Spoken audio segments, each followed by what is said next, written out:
So hi guys. So dahil napagod kami umakyat dun sa mount, kaya napagdesisyon na namin ni Rex na kumain muna dito sa may KFC. Ayan.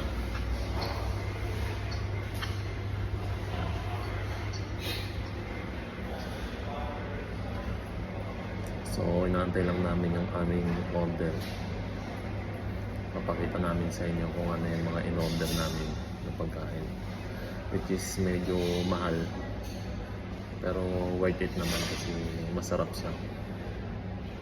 Yan kagandahan dito guys. So sa mga gustong kumain o sa mga nagnanais kumain dito sa mga fast food chain, so masasabi ko lang, hindi uso ang kanin dito guys. So baka gusto niyo gusto niyo kumain dito lalo na sa KFC. So hindi uso ang kanin dito, which is tinapay pwede. Makdo rito guys, walang chicken. Puro Yan. burger lang. Ano? Makdo rito, walang chicken, puro burger lang. So kasi hindi uso ang kanin talaga rito kahit sa McDo. Nagkailan na natin na wala. Burger lang, wala rin spaghetti. Kaya maninibago ka talaga once na kumain ka. Kung nakasanayan mo na kumain lang, kami nung una, siyempre, di ba, tayong mga Pilipino, nakasanayan natin na kumain ng mga fast food chain na may kanin. Lalo na sa atin sa Pilipinas. So dito wala. Hindi uso ang kanin dito. Pero may tinapay naman pa. Yun yung parang pinakakanin. Nung first time namin dito na kumain, naghahanap ko ng kanin. Pero yun nga, wala talaga as in. Pero sa ngayon, yun, nakasanayan na rin namin na kumain ng tinapay lang. Kahit saan ka magpunta, McDo, wala rin dito. Wala rin silang kanin. Hindi uso kanin dito guys. Pero okay naman, masarap siya. Sulit kasi ang lalaki ng mga manok. Bawat piraso ng manok na binibigyan nila o nilalagay nila sa order mo, which is malalaki, kaya sulit siya.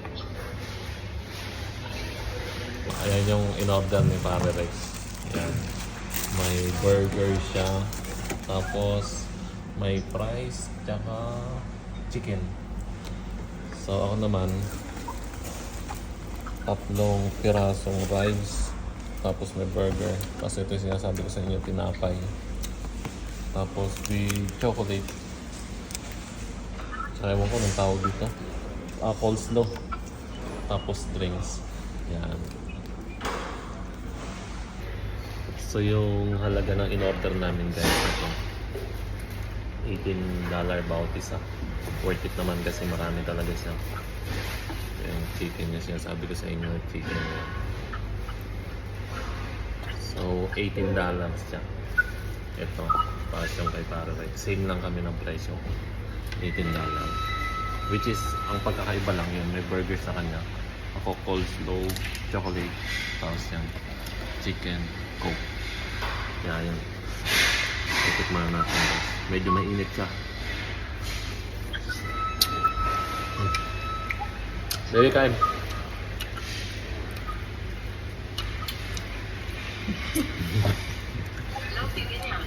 Ha? 3 pieces siya. Tapos with price. May ketchup eh.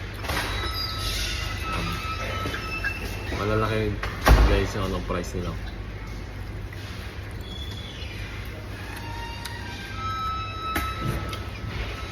Kanta guys, kanta.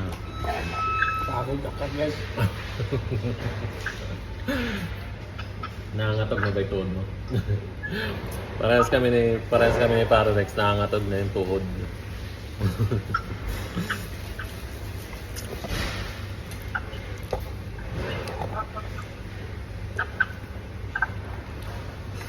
Mas masarap tong ano na to, tong chicken na ganito kasi yung in-order natin yung Wicked Box. Mas masarap to deluxe, which is kaysa sa Wicked Box. Kasi yung juice siya. Ito. Tapos meron ding gravy.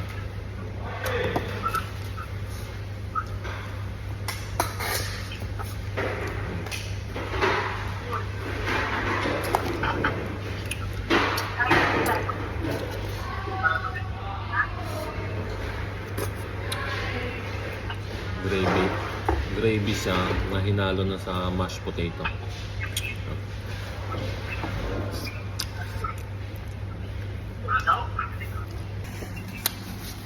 Ayan, kain tayo guys.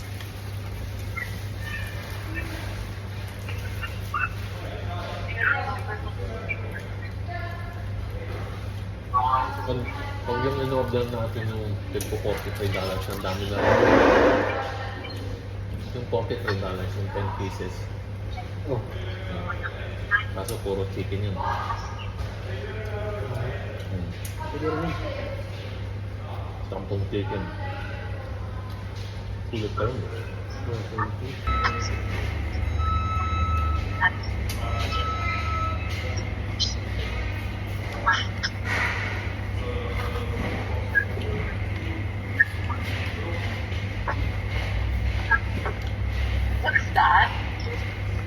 Init.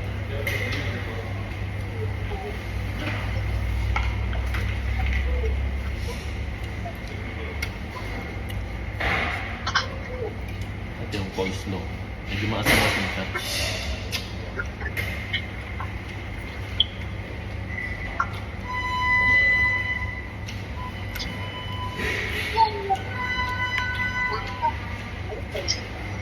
Ito pinapay.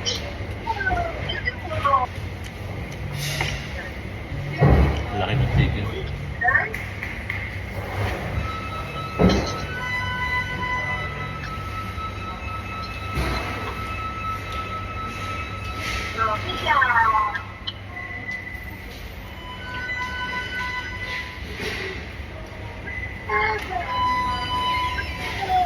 So yung $18 nyo guys, sulit na yan. Kasi yun, sulit na siya.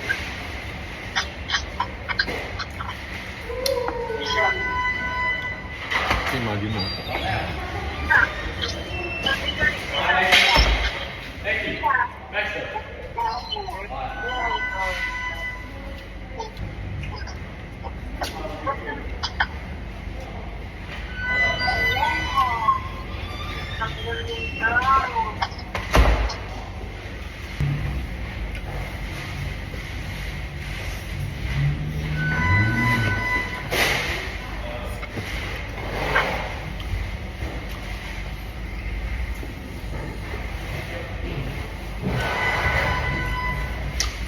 Sarap.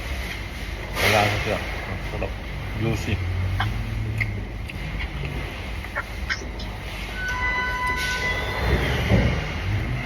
Klase galit ganito na. Oo, yan Jollibee.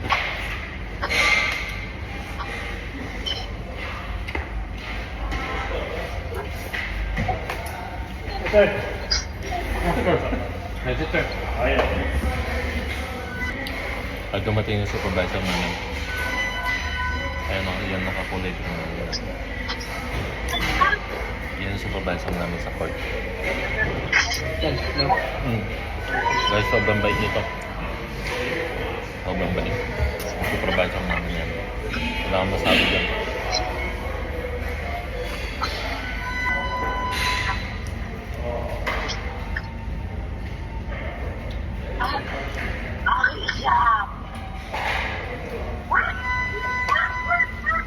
Ano yan?